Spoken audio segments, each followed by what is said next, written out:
Olá, pessoal. Boa tarde. Tudo bem com vocês? Estamos chegando aqui ao nosso quarto episódio da série Nilo Pioneers. É com muito prazer e orgulho que eu trago aqui para esse bate-papo, né? Esse objetivo aqui é como se fosse uma conversa que a gente está tendo ali no restaurante, num café, onde todos possam compartilhar e perguntar, interagir. E hoje eu tenho aqui a Ariane, né, a Ariane é gerente de gestão de atenção à saúde da Unimed do estado do Paraná, e venho conversando com ela já tem um tempinho, né, Ariane, Hum. e assim, hoje, uma das coisas mais interessantes que eu quis trazer a Ariane aqui é pela essa motivação dela em buscar desafios e tudo mais. Ela contou um pouquinho da história dela. Ela é formada em enfermagem pela PUC do Paraná, e depois até bacharel em advocacia pela Unicuritiba, e ela vai contar um pouquinho para nós, como a Unimed Paraná tem utilizado a tecnologia para inovar e transformar a experiência do paciente, né. Nós temos algumas perguntas aqui preparadas para ela, mas aqui, como eu falei, é um bate-papo e vocês fiquem liberados para trazerem suas perguntas, comentarem aqui. Eu vou fazendo essa curadoria aqui e trazendo para a Ariane. Ariane, boa tarde e seja bem-vinda. Boa tarde, Daniel. Primeiro, agradeço mais uma vez esse contato, a oportunidade de conversarmos um pouquinho sobre saúde. É sempre muito bom falar sobre esse tema, apesar de muito desafiador. E agradeço muito a oportunidade. A gente vem aí conversando bastante, né? E tem muitas coisas interessantes. E com certeza vai aprender, porque também as pessoas comentam, trocam as suas experiências. Recentemente dei uma aula e falei, na verdade, a gente sai sempre mais abastecido do que entregando. Então, muito obrigada pela oportunidade.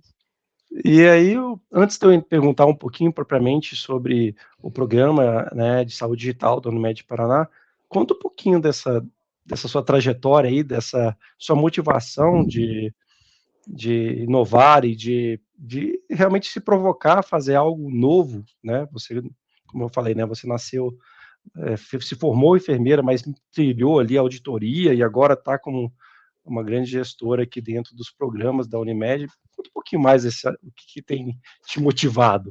Eu vou falar um pouquinho, então, você comentou da trajetória, né? Eu vou comentar um pouco a parte. Quando eu tomei a decisão de fazer enfermagem, eu fiz justamente porque eu queria cuidar, né? Eu achava que cuidado era algo que sobressaía naquilo que cuidar das pessoas, né? E aí, lendo lá o que fazia o enfermeiro, achei que se encaixava bem com o que eu queria. Fiz essa trajetória assistencial durante muitos anos.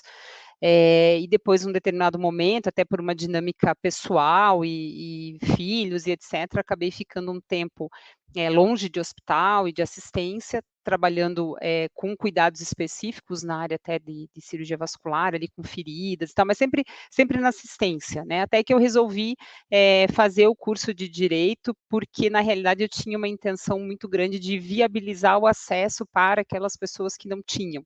Na época eu fazia muito trabalho de estomoterapia e as pessoas não tinham condições de pagar um tratamento, estavam chegando tecnologias novas para tratamento de feridas e etc. Né?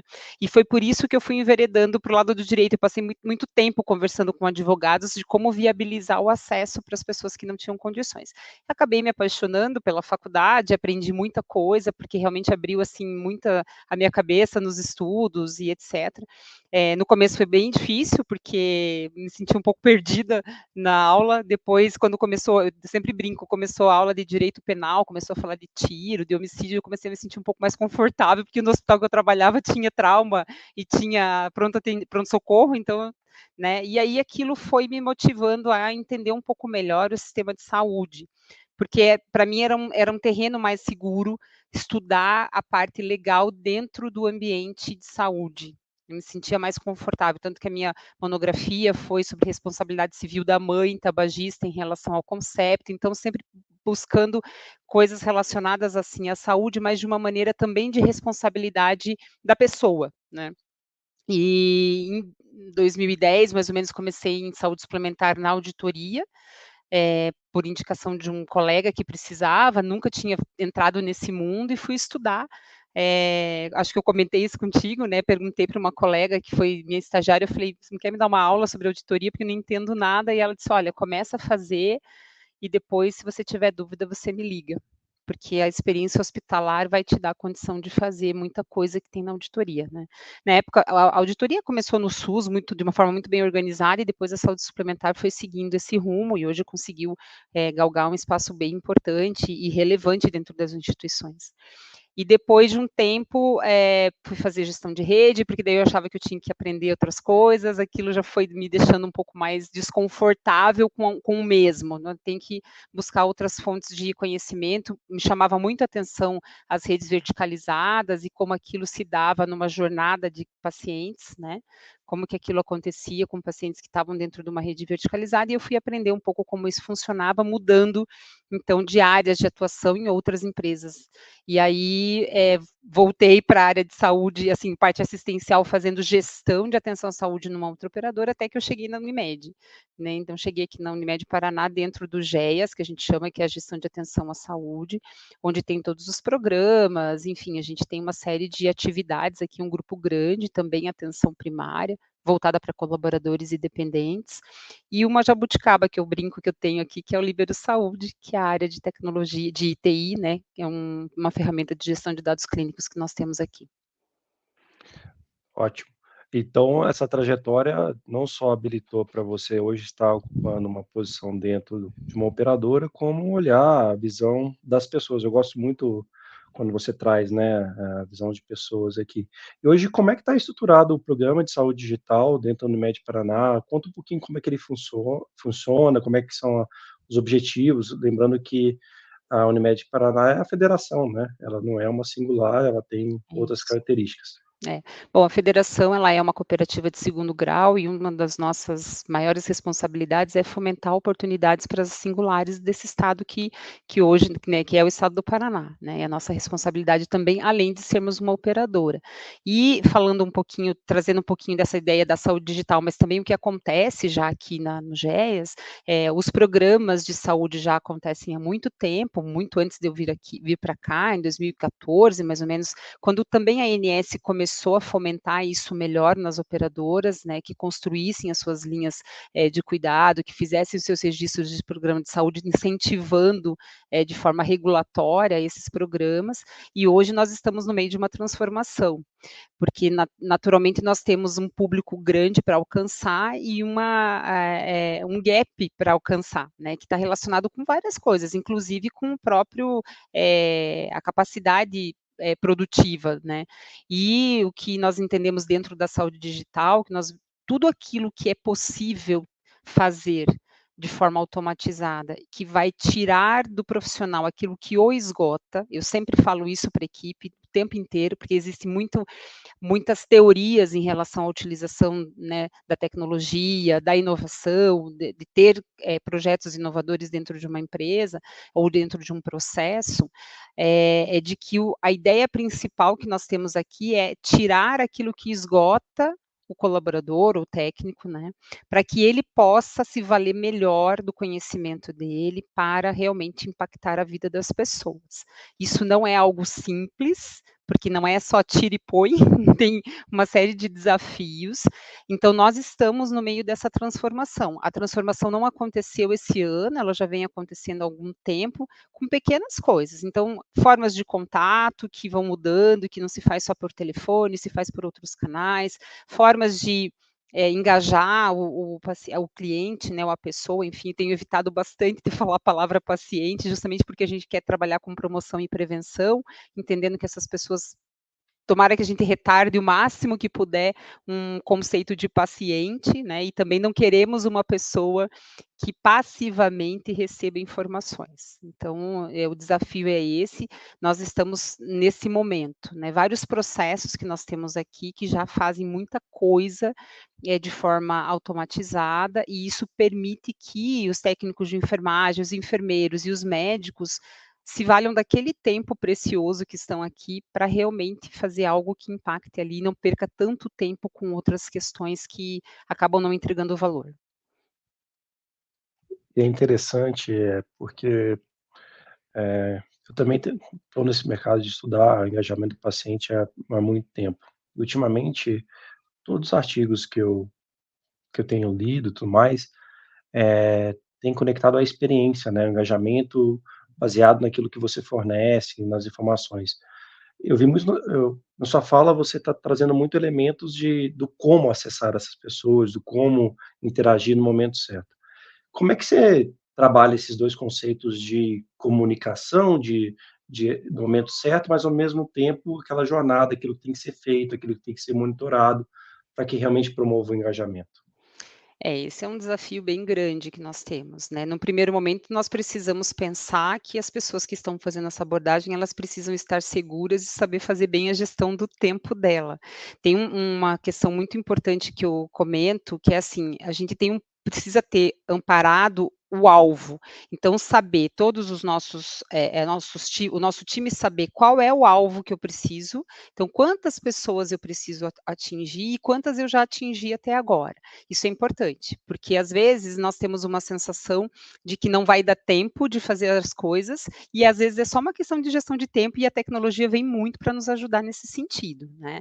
Então o que que já vem acontecendo aqui? Em relação à forma de comunicação, saber primeiro qual é a melhor forma que a pessoa quer receber a comunicação. Então é por WhatsApp, é por telefone, como que é melhor para ela? Porque a gente tem um grande desafio que imagino que muitas operadoras tenham, que é a tal da captação. E eu também, da mesma forma, venho conversando com outras operadoras, fazendo benchmark, toda vez que eu tenho oportunidade de fazer perguntas nesse sentido para aprender e tentar melhorar os nossos processos, eu tenho agido dessa forma. E a dor é muito próxima de todas, né, todo mundo tem essa dificuldade. Hoje ninguém mais atende telefone, hoje nós temos já um filtro no nosso celular que não permite que você receba telefones indesejáveis ou que não tenha o seu cadastro prévio ali. Cadastro é um outro problema que nem eu nem vou comentar, né, porque quando nós conseguimos alcançar a pessoa, porque ela tem um cadastro adequado, muitas vezes eu preciso saber qual é o melhor horário para entrar em contato com ela. Então isso também faz parte do planejamento de comunicação. Né, hoje a gente tem uma forma de fazer esse contato e perguntar, dá 3 opções, ela escolhe uma opção para entrar em contato e essa opção já vira uma tarefa na agenda do técnico que vai ligar. Então essas são algumas maneiras que a gente tem de enxergar, e claro, de poder ouvir dele aquilo que ele prefere. E depois a própria forma de abordagem, que para mim esse é o ponto principal. Um plano de saúde, ele, teoricamente, ele deveria trabalhar e agir para ajudar as pessoas a planejarem a sua saúde, ao longo do tempo. E o que nós somos de verdade, isso não é um erro, isso é o sistema que nos conduziu nesse sentido, o que nós fazemos é intermediar o pagamento entre o prestador de serviço e a doença. E é o que nós temos batido muito nessa tecla e fazendo mentoria também com a equipe, tentando identificar quais são os motes que vão nos, direcionar para que as pessoas sejam realmente protagonistas da sua saúde. Porque falar isso é bonito, né, eu estou aqui numa live falando isso, né, mas na prática isso é muito desafiador, muito desafiador. Então, ter equipe bem preparada, poder entender o seu cliente, ter um mínimo de informações iniciais para você começar uma abordagem sem perder de vista um protocolo.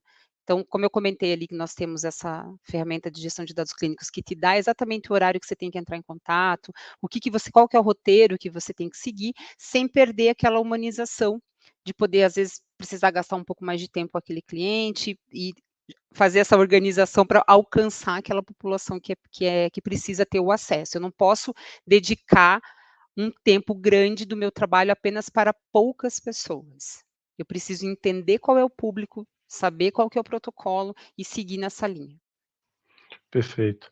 E, pessoal, fique à vontade, podem fazer a pergunta aqui no nosso chat. Eu já vou conectar um pouco aqui, Ariane, a pergunta da Vanessa, né, que ela trouxe a pergunta dos pacientes monitorados e acompanhados. São feitos planos de cuidados individualizados seguindo as linhas de cuidado? Essa é uma pergunta interessante, porque até de entendimento, né, o plano de cuidado do paciente, aquilo que eu tenho que monitorar e as linhas que eu tenho que fazer, como é que isso é conjugado na sua visão? Falar que ele é totalmente individualizado, não, nós ainda não alcançamos essa excelência. Nós temos sim várias linhas de cuidados. Então, aqui, por exemplo, do GEAS, a gente tem programa de gestante, pacientes crônicos, principalmente diabéticos e hipertensos, saúde mental, tem o fator de risco, que na verdade já mudou de nome, aqueles que não se enquadram em doença crônica ainda instalada, ele tem algumas situações de histórico familiar, ele entra no fator de risco. Então, tem vários programas, oncologia, cuidados paliativos, terapias especiais. Então, nós temos um roteiro para seguir. Em alguns momentos, nós conseguimos identificar situações individualizadas e fazer orientações, mas isso ainda está muito embrionário. E aí eu vou aproveitar aqui né, para falar até que ontem a gente teve uma reunião com o time da Nilo, que a Nilo tem nos ajudado muito em relação a isso. Por quê? Hoje nós acabamos de encerrar um piloto, né, com um público específico, estamos ampliando agora esse escopo de atuação, e as informações que nós temos hoje, elas são mais detalhadas. Então, ela nos ajuda a saber qual é o melhor perfil que está sendo engajado ali, qual é o horário de melhor engajamento. Só essa questão do horário, para nós, do melhor engajamento, já fez, assim, uma pequena revolução dentro da nossa empresa, aqui dentro da nossa área, né, de gestão de atenção à saúde, em várias frentes. Então, esse ainda é um refinamento, acho que é a Vanessa que perguntou, Vanessa, é um refinamento que nós não alcançamos, mas é o nosso objetivo. E nós temos já um planejamento estratégico para 2025 e 2026, que está muito relacionado à gestão preditiva da jornada assistencial e cuidado digital. Então, esse olhar que agora, uma vez que a gente já conseguiu ultrapassar a primeira barreira, que era como é que a gente vai lidar com uma ferramenta, como é que a gente vai lidar com essa inovação, e já fizemos esse piloto, aprendemos muita coisa. O conhecimento da equipe em relação a isso também tem nos ajudado muito. Ariane, um dos pontos que eu converso bastante com quem lida com gestão de saúde populacional, até que nos uniu lá no começo desse projeto, é esse balanço entre eu consigo escalar ou eu vou ter que montar um prédio de pessoas para fazer isso, para atender toda a população que eu preciso, mas eu tenho que manter eu tenho que ser individualizado, mas eu não posso ser. Como é que você lida hoje a situação de escala, né? E principalmente pensando que você atende, às vezes, singulares diferentes, pacientes de populações diferentes, como é que você olha esse cenário hoje de complexidade e vê que a tecnologia pode entrar para escalar e manter essa personalização de atendimento? Porque hoje uma das coisas que mais falo dentro de Unimedes e de operadoras é esse equilíbrio entre programas, né, e atenção primária e tudo mais, com a escala necessária para brequivar a operação, né?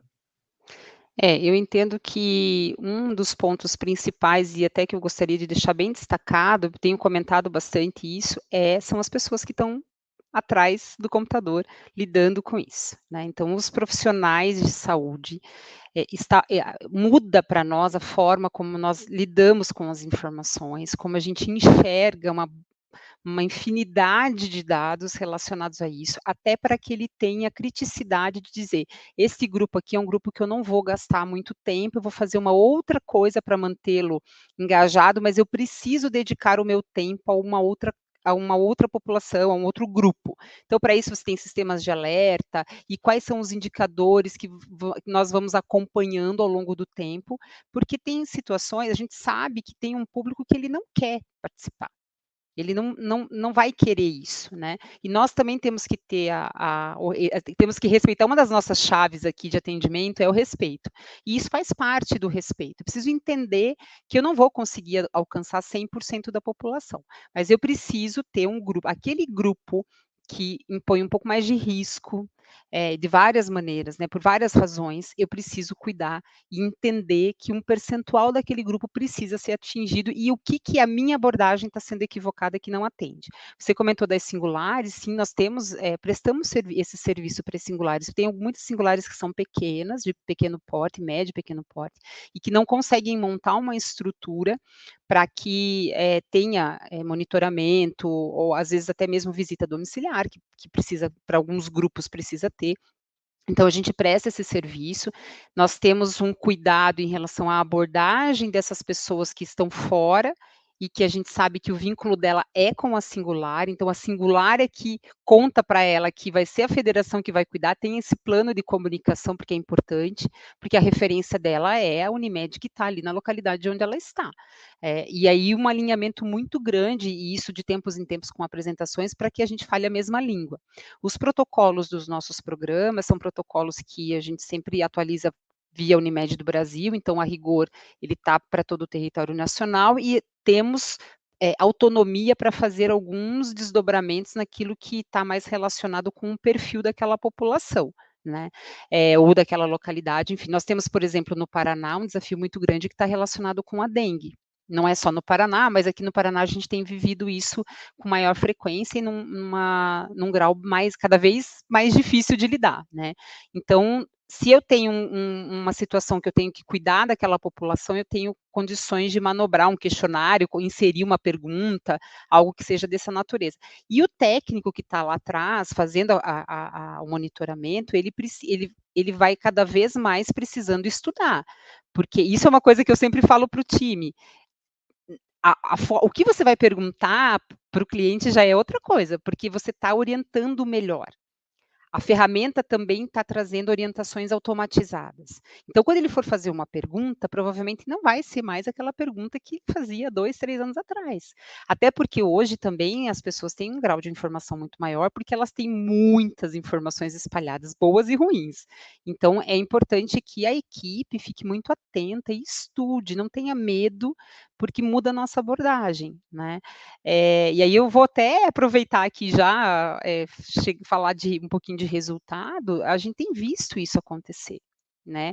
O ideal é que as pessoas que são cuidadas tenham o plano de saúde, a operadora, seja ela qual for, como uma referência para tirar as dúvidas dele. Esse é o nosso objetivo. Eu tenho esse sonho, assim, eu gostaria que as pessoas pensassem, antes dela entrar numa rede social e fazer uma pergunta, e procurar alguma coisa na rede social, que ela pense: "Puxa, eu vou perguntar lá para a Unimed, porque eu sou gerenciada por um programa, né". Recentemente nós tivemos até uma visita de um dos nossos beneficiários gerenciados, fez questão de vir aqui para conhecer a equipe que gerencia, porque muitas vezes é por telefone ou por mensagem, não tem o rosto numa foto, ele recebe, né, uma informação, é aquela pessoa, mas não conversa com ela pessoalmente. Teve oportunidade, tivemos recentemente também um encontro aqui dos 59 mais, não faltou ninguém. Não faltou ninguém no nosso encontro, né. Então essas situações nos ajudam muito a trazer um pouco dessa personalização que ela é necessária, entendendo que existe um protocolo que é científico e que está pautado naquilo que também foi, discutido em um grupo técnico da Brasil, por exemplo, que é o nosso caso, para que a gente consiga também mensurar os resultados, porque esse é um outro desafio que a gente tem. Quem trabalha com programa de saúde sabe o desafio que é você demonstrar resultado, especialmente financeiro, para a diretoria. Toda diretoria quer um resultado. Eu vou aproveitar esse gancho e já emendar 2 perguntas aqui. Então, eu quero deixar a Paloma e a Vanessa sem uma resposta, porque se citou do horário, né, o horário de acessar a pessoa e tudo mais. Eu estive visitando a Unimed Paraná e ele mostrou até uma sala de acolhimento, achei super interessante, você está falando do processo de trazer as pessoas próximas, né, as pessoas para compartilhar desse momento junto com as operadoras, e eu adorei essa ideia da sala de acolhimento, e você falou que recebe muitas famílias lá. Mas nesse caso, a pergunta aqui é muito da provocação que você trouxe, do horário, saber o horário certo e tudo mais, como a Nilo tinha trago essa clareza para você. E até a segunda pergunta é se você já qual o melhor horário que você tem tido. E aí, na sequência, a gente já tem uma pergunta aqui sobre a mensuração, né? A Samara trouxe essa questão, se você já está conseguindo mensurar os resultados financeiros dentro dos programas, né, desses participantes. Então, essa pergunta Vou tentar da responder assim meio, comunicação né. e uma pergunta da financeira aqui já para Começando dar pela sequência. comunicação, o que a Nilo nos ajudou muito foi identificar o período de maior engajamento na resposta dos questionários. Nós começamos um piloto com 1.000 vidas, né, com 1.000 pacientes.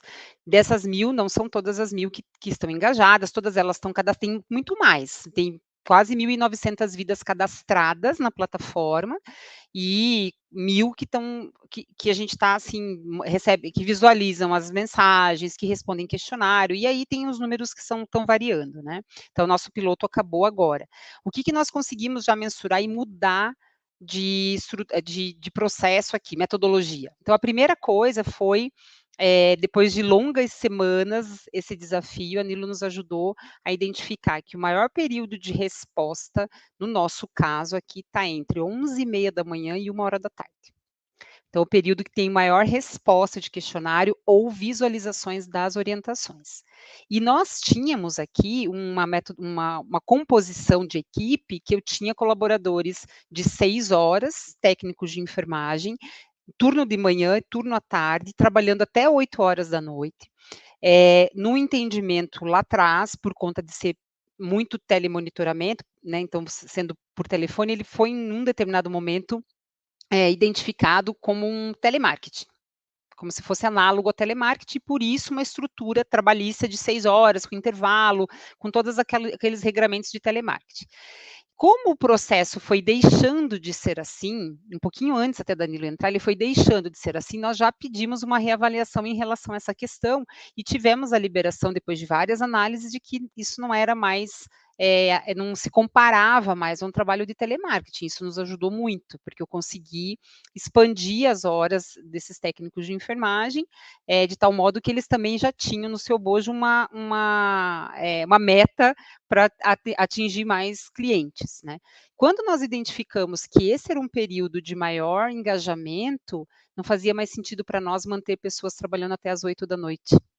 Então, esse foi o primeiro ponto. Quando nós tiramos essas pessoas das 8 da noite, das 5 às 8, toda a economia de energia desse período, também agora ela já aconteceu. Está acontecendo agora, a gente está fazendo essa transformação, né?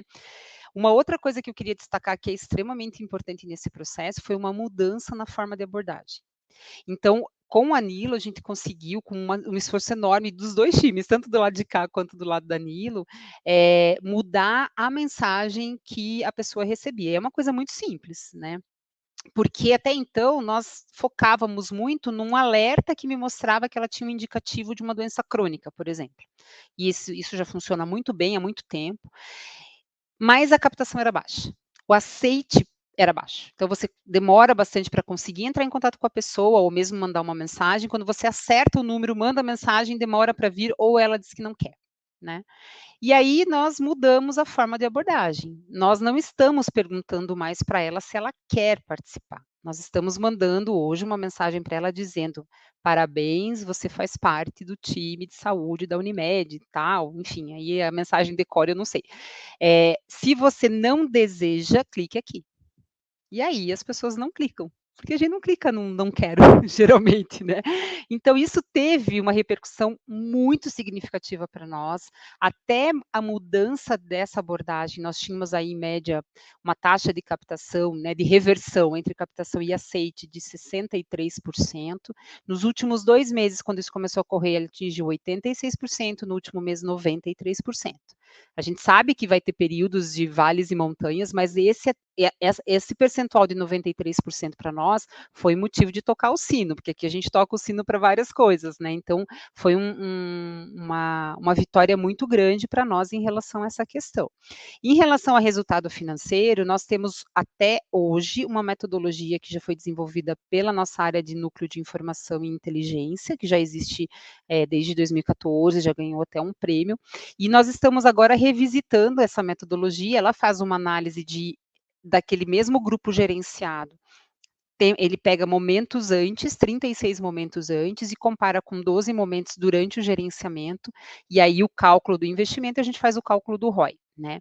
Só que a gente sabe que tem, assim, algumas situações mais delicadas, e nós estamos refinando um pouco isso, tentando trazer grupo controle, para comparar e ver se isso é mais confortável, estamos nesse desafio, mas a gente também analisa outros indicadores, passagem em pronto-socorro, internamento, realização dos exames de rastreio ou exames que pertencem àquela classificação. Um paciente diabético precisa manter a sua hemoglobina glicada no nível tal, por tanto tempo, realizar de tanto em tanto tempo. Então, essas análises também fazem parte. Não dá, aí é uma opinião muito, minha, né, e do que eu venho lendo também, discutindo com o time, que não, claro, para a diretoria o que precisa acontecer e os executivos precisam olhar os números, mas para nós aqui não é só o número, a gente também precisa analisar outros critérios, né, critérios assistenciais.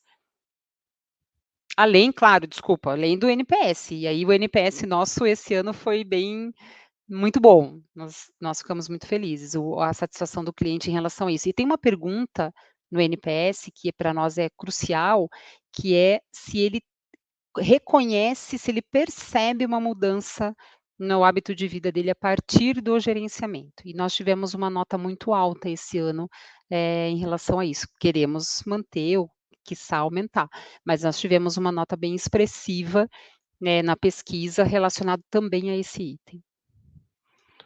Liane, assim, pessoal, espero que vocês estejam gostando assim como eu. Lembrando que a gente aqui essa série, são pessoas que eu converso no meu dia a dia ali, que eu falo: "Poxa, eu preciso trazer essa pessoa para compartilhar para mais gente", o efeito aqui de rede mesmo. E um dos pontos que você abordou aqui, Ariane, é a centralidade da informação, a importância disso. Até o Murilo trouxe uma pergunta aqui sobre a inserção de parâmetros, diagnóstico, a vinculação disso em protocolos, se é muito manual, né, se depende de muito a parte humano dependente para fazer isso, e ou se essas informações já têm essa centralidade das informações já chega para quem está ali executando o monitoramento. Queria que você trouxesse um pouco disso. Nós temos, dentro da nossa ferramenta de gestão de dados clínicos, todos os questionários padronizados ali, né. Hoje essa ferramenta, Daniel, ela está em 14 singulares nossos aqui do estado do Paraná, isso nos ajuda muito, inclusive para aquilo que eu comentei, que os clientes nossos, né, que a gente faz o gerenciamento, que daí a singular consegue ter acesso a essas informações. Então esse é um ponto, assim. Dentro da Nilo, o que a gente vem fazendo é automatizando uma série de orientações de acordo com a jornada, então em que momento ele precisa receber uma determinada orientação, porque tem um público dentro do que nós acompanhamos ali no piloto e que vai permanecer, que é o de oncologia de baixa complexidade. E aí, claro, existem alguns alertas que, a depender da jornada e do que o cliente responde naquela pergunta que está parametrizada para ele receber, a enfermeira presta atenção naquela resposta e faz um contato quando ela entende que é necessário um contato humano, né. Hoje a gente tem menos coisas manuais, então a gente já passou um pouco, está numa fase um pouquinho melhor, né, os questionários já estão dentro do sistema, claro, ainda tem o desafio, porque você tem que escrever. E essa é uma outra coisa que a gente já está de olho também, nesse tempo que você leva, enquanto você está conversando ou que você está estratificando dados, você tem que preencher, algumas informações, né. Mas de um modo geral, é que a gente está olhando para frente e nós enxergamos que as coisas estão melhorando. E à medida em que, esse avanço chega, assim, as pessoas estão engajadas com isso, os próprios colaboradores que estão na linha de frente vão trazendo sugestões, isso é muito legal, porque a gente troca muita ideia com o time que está na ponta, que sente ali a temperatura de como estão as coisas com os beneficiários, né. Então ele enxerga melhor, que tipo de alteração tem que ser feita, e aí o Vanilson, que foi o nosso técnico aqui, que encabeçou o piloto, já conversou e o que já teve de mudança nesse meio tempo de piloto, com vocês, para, né, para fortalecer isso que nós estamos falando. Claro que a gente está falando especificamente desse piloto, mas em outras frentes acontece dessa forma também. A pessoa que está lá na ponta, ela vai sentindo as dificuldades, ela tem que ter um espaço para fala, porque são as pessoas que estão no dia a dia com o cliente que recebem informações, né. E o cliente, muitas vezes o cliente vai falar alguma coisa que não tem nada a ver com o programa. Isso pode acontecer. E é natural que aconteça, porque ele está formando o vínculo. E vínculo é importante quando a gente fala de engajamento e quando a gente fala de mudança de comportamento, que é o que é o grande desafio. A mudança de comportamento, você não precisa nem falar dos nossos clientes, a gente pode falar de nós mesmos aqui, a gente vai ficar, tem que ter uma outra live para falar disso, né. Então, entendo que hoje ela está bem menos manual e é possível, eh, você ter mais tempo para acessar mais pessoas. Nós investimos bastante nessa parte de trazer dados e centralidades. A gente teve até um caso de um outro piloto aqui, a gente conectou com Tazi e trouxe informações, e acho que a tendência é essa, é conjugar dados que você tem com dados do paciente para você ter aquele dado mais quente que possa. E esse exemplo seu da oncologia é brilhante, porque o paciente, às vezes, ele vai ter uma intercorrência, ele vai ter que agravar e vai ter que ter um protocolo sentinela que vai abordar aquele paciente no momento certo. Isso a gente muda, né? A nossa história vai sendo É, contada. E é. aquela rigidez, às vezes, dos programas, ela era um limitante anteriormente, né? Era aquele programa, eu tenho que depois mudar esse programa, o diabético que é o de nível 1, depois o diabético nível 3, como é que eu mudo isso? E aí eu queria trazer uma visão de futuro aqui também para as pessoas, a gente está chegando aqui quase na nossa reta final, e também trazer um pouco da sua visão do que está vindo, né? Qual vai ser esse novo desafio para a Unimed Paraná e para a Ariane também, aqui, lembrando que essa live é Nilo Pioneers, é da sua visão, não só Unimed Paraná. Mas o que você está vislumbrando que vai ser os próximos desafios dessa saúde digital para programas, para engajamento? O que você está vislumbrando? Para engajamento, sabe que recentemente até fiz uma pergunta, assim, para um médico que estava falando sobre inovação e inteligência artificial, né, porque engajamento ainda é um desafio bem grande para todos, para nós não é diferente, né. A gamificação, ela pode ajudar, mas ainda tem, assim, uma taxa de churn elevada. Eu vou falar um pouco vou falar um pouco mais do que eu creio, assim, que talvez seja mais interessante. Nós precisamos enxergar um plano de saúde como um agente que permite que as pessoas que o adquiram por uma questão para ter segurança, planejem a sua saúde. Isso parece filosófico, mas ele precisa acontecer. Nós, enquanto plano de saúde, precisamos antecipar algumas etapas da jornada das pessoas para que essa jornada seja organizada. Muito se fala sobre coordenação de cuidado, sim, a coordenação de cuidado, mas a coordenação de cuidado ela tem vários pontos de contatos com vários atores, né? Médico, clínicas, SADT, enfim, uma série. E, e, e essa coordenação, assim, a gente precisa antecipar a jornada naquilo que cabe à pessoa encabeçar, tem uma parte que ela que vai fazer, então ela tem que saber que se ela tem uma vida saudável, ok, mas que ela tem um histórico familiar, olha, é recomendável que você faça isso, é recomendável que você faça aquilo, ela vai receber um alerta. Então eu enxergo muito essa tendência, que está relacionado com muito que se fala da conveniência, de você personalizar o cuidado, então a pessoa ter sabe que eu vou me arriscar aqui no finalzinho e falar assim, quando a gente faz uma análise de comportamento para assim, para investimento no banco, né, você tem a sua conta, você que consegue acessa a sua conta, né, ninguém mais acessa, você que acessa. A mesma coisa eu. Então, assim, quando nós fazemos uma análise de perfil de investidor, ele me diz se eu sou conservadora, se eu tenho apetite a risco, se o meu apetite é moderado, enfim, aqueles perfis, né. E eu tenho me debruçado muito em cima disso e provocado muito essa discussão. Qual é o seu perfil de pessoa? Para que a gente consiga cuidar da tua saúde. Você vai ter um perfil mais conservador, você vai ter um perfil. Como é que eu ajudo as pessoas a entenderem a necessidade? E, claro, sabendo que tem uma parte ela não vai fazer. Tem uma parte que talvez ela não faça, mas tem muita gente que carece de orientações adequadas. Recentemente nós fizemos aqui um texto bem curtinho dos 10 passos para você ser um bom paciente. A gente usou a palavra paciente para chamar a atenção, né? E um dos itens é saber fazer as perguntas adequadas, não sair, por exemplo, de uma consulta sem dúvidas, dúvidas pertinentes. Se o médico te pede um exame, você tem que ir para outro médico, você pode perguntar: "Doutor, eu já fiz esse exame, eu tenho que fazer de novo?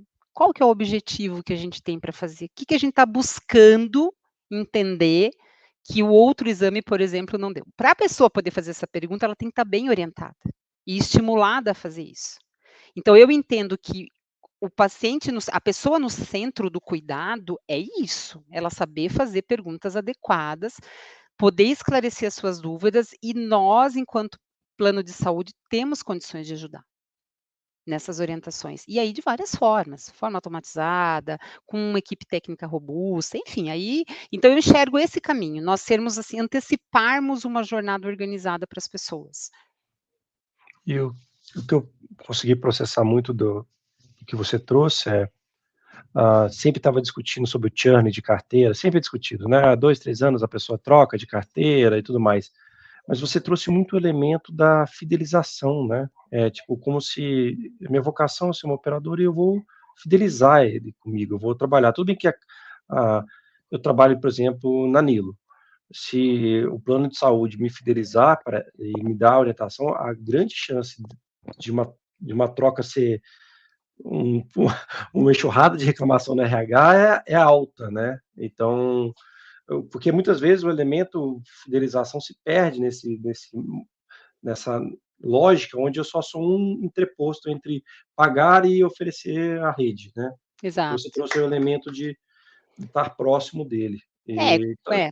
É como a gente enxerga a nossa área é muito executora, né, então, assim, tem uma série de novas coisas acontecendo, normalmente as pessoas, gostariam que a gente fizesse até muito mais e a gente entende que realmente tem muita coisa ainda para explorar, mas isso que você falou é perfeito. E isso está muito conectado com o jeito de cuidar da Unimed, porque a Unimed, historicamente, ela consegue ter isso, as pessoas que têm o plano da Unimed, elas fazem de tudo para manter aqui, né, e isso nos ajuda, numa certa medida, mas nós também temos esse desafio de entender que não é só a rede, né, não é só capilaridade que nós estamos oferecendo. Nós precisamos, até mesmo porque, o uso consciente do plano é um desafio que não acontece só com nossa carteira. Todos nós temos um desafio, porque isso está muito atrelado à nossa cultura, brasileira, do modelo de sistema brasileiro, né. Eu tenho um cartão aqui que é quase que um cartão de crédito, e eu estou pagando todo mês, em algum momento eu quero usar, mesmo que eu não precise. Então é melhor que o plano se organize para antecipar essa utilização e que ela aconteça no momento adequado. E quando ele tem que acontecer, porque existem, o custo do cuidado, ele vai acontecer, e ele precisa acontecer, né, mas que seja de uma forma coordenada e que não pegue a gente de surpresa, porque é muito o que acontece, a gente às vezes se surpreende com as coisas e vem, assim, uma situação muito de alto custo e que passou despercebido durante muito tempo, isso é muito ruim, né, do ponto de vista de gestão. Então, realmente é nesse sentido mesmo que você trouxe, né, a gente poder fidelizar e ele perceber valor naquilo que ele está recebendo. perfeito. Eu vou trazer mais uma pergunta aqui. Na visão, tem muitos gestores aqui que estão vindo, pessoas que estão trabalhando dentro de gestão de saúde populacional.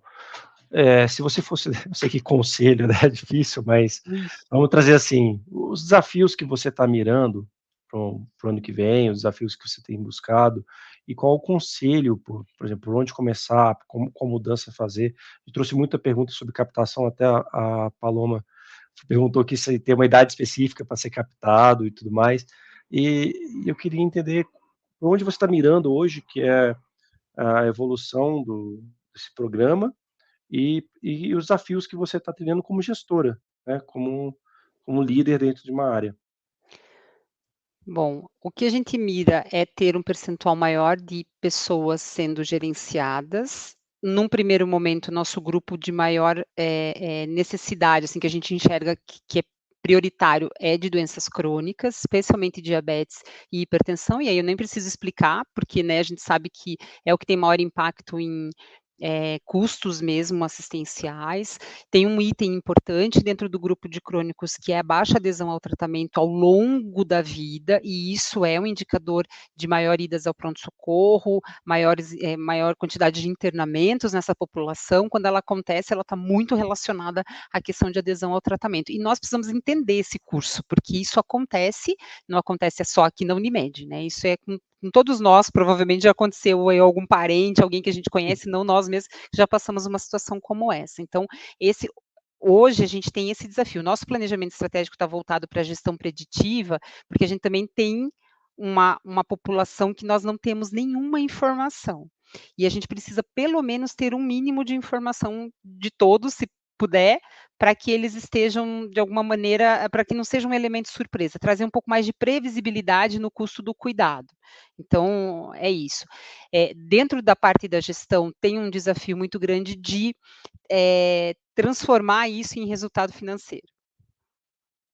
Eu não posso mentir isso, não posso me esquivar desse desafio, né, é a nossa luta em relação a isso, como é que nós vamos demonstrar. Existem algumas coisas, como eu comentei aqui, né, você faz redução de despesa administrativa, você realoca colaboradores que hoje não estão em outras funções, quer dizer, eu aumento quando eu penso, assim, em ter a tecnologia, por exemplo, e hoje eu tenho um profissional, um analista, que antes cuidava, por exemplo, 350 pacientes, e hoje ele consegue atender 1000, né, e talvez até um pouco mais, eu tenho já alguns desafios como gestão. E o meu desafio como gestão é que esta equipe entenda que nós não vamos diminuir a equipe, a gente vai ampliar o escopo de atuação.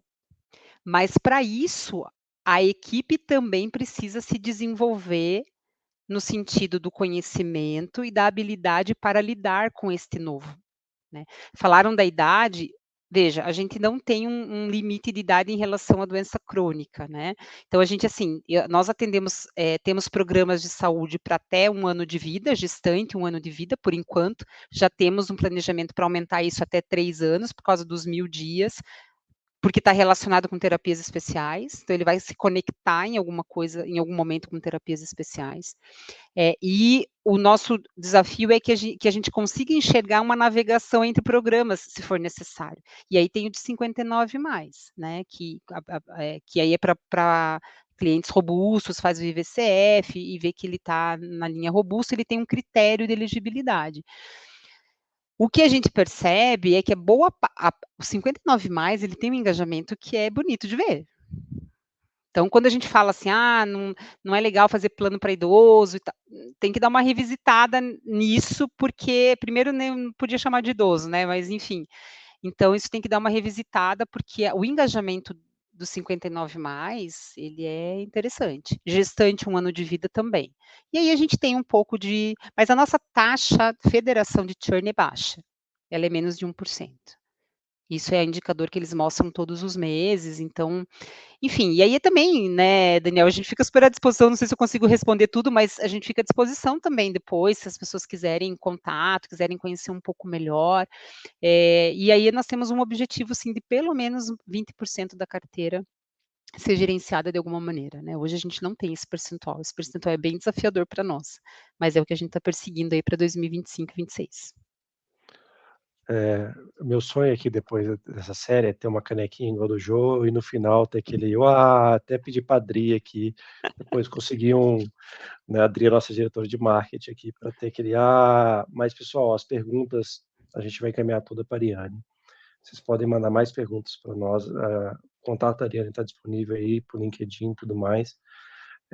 Ariane, eu só queria te agradecer, assim, como eu conversei com você recentemente no almoço e falei: "Poxa, eu preciso te trazer para falar aqui que você tem muito a agregar", e faço voto, onde a Ariane estiver fazendo palestra, vá, porque realmente é uma experiência muito boa. Obrigada. Nós não somos tão britânicos aqui, nós começamos no horário britânico, mas terminamos como brasileiros aqui, talvez um pouquinho a mais, um pouquinho a Menos menos, isso. mas eu queria te agradecer por esse tempo, tá bom? Imagina, eu que agradeço a oportunidade, fico muito à disposição, é sempre gostoso a gente falar das coisas que a gente gosta, né. Sim. Obrigado a todos, Obrigada, uma boa obrigada tarde, pessoal, boa noite. obrigada Daniel, obrigada. Tchau, Tchau, tchau. tchau.